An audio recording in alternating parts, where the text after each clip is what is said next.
आज आपण छोट्या मुलांसाठी बाळगुटी बनवणार आहोत। त्यासाठी आधी साहन घ्यायचं आहे। साहन स्वच्छ धुवून घ्यायचं आहे। आपले हातही स्वच्छ धुवून घ्यायचे आहेत। परत नंतर एक एक करून सगळ्या गोष्टी उगाळायच्या आहेत आपल्याला। आधी सगळे धुवून घ्यायचं आहे, मगच नंतर उगाळायचं आहे।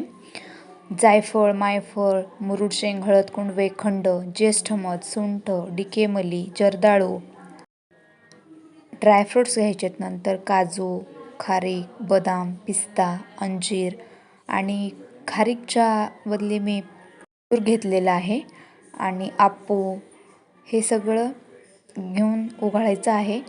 जितकं लहान मूल असेल आपलं तेवढं कमी उगाळायचं आहे। मोठं मूल असेल म्हणजे 5-6 महिन्याचं असेल तर 5-6 वेळे घ्यायचे। 1, 2, 3 महिन्याचा असेल तर 2 ते 3 कॉईन एवढं गोल फिरून घ्यायचं आहे, उगाळायचं आहे। ज्येष्ठ मध सर्दीसाठी चांगलं आहे। कफ, सर्दी, सुंठ, वेखंडाने ताप कमी होण्यास मदत मिळते।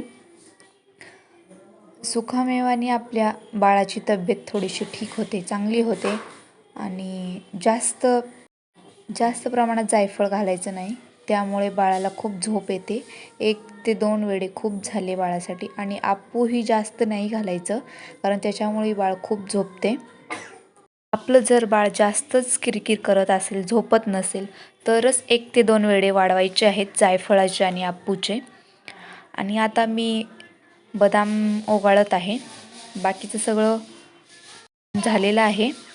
बदाम, काजू राहिलेला आहे। बदाम, काजू, अंजीर हे सगळं उगाळून झाल्यानंतर मी 1 थेंब मधाचं घेणार आहे आणि त्याच्यात थोडी सोन्याची काडी आहे ती उगाळून मी बाळाला देणार आहे।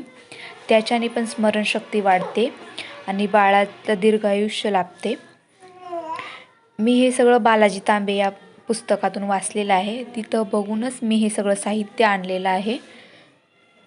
जर पाहिजे असेल तर मी त्याचं लास्टला फोटोही टाकेन, म्हणजे तुम्हाला आणायला सोपं होईल। त्याचं स्क्रीनशॉट मारून तुम्ही आणू शकता। त्या जवळच्या आयुर्वेदिक दुकानामध्ये हे सगळं साहित्य मिळून जाईल।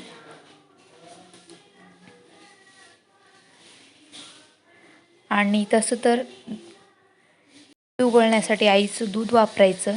जर काही कारणास्तव नसेल तर सुवर्णसिद्ध जलही वापरायचं। मी तुम्हाला दाखवण्यासाठी सुवर्णसिद्ध जलच वापरत आहे।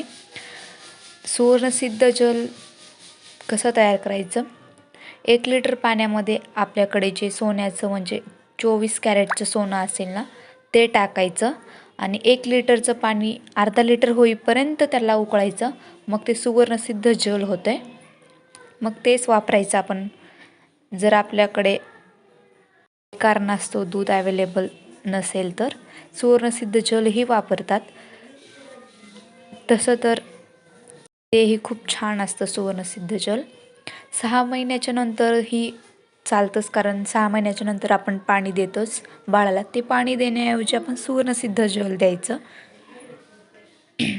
तसं माझं सगळं उगाळून झालेलं आहे।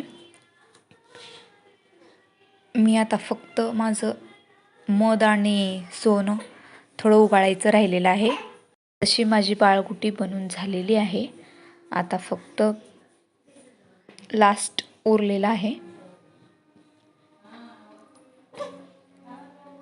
मी एंडला फोटो टाकलेला आहे, म्हणजे जे साहित्य लागतं त्याचं ते बघूनही तुम्ही जर दाखवलं तर ते सगळं साहित्य तुम्हाला भेटून जाईल दुकानात जाऊन।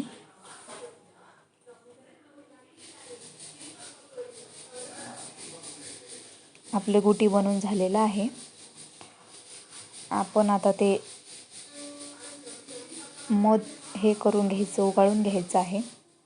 1च थेंब घ्यायचं आहे मधाचं। मध पण जास्त नाही घालायचं छोट्या बाळांना, तसं तर डॉक्टर नकोच म्हणतात घालायला, पण आयुर्वेदामध्ये सांगितलं त्यामुळे 1च थेंब घ्यायचं आहे।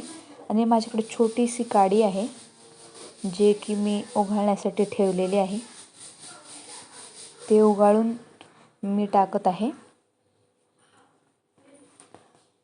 उगाळून बाळाला द्यायचं। हे माझं गुटी तयार झालेलं आहे, आपण बघू शकता। असं फाईन पेस्ट होतं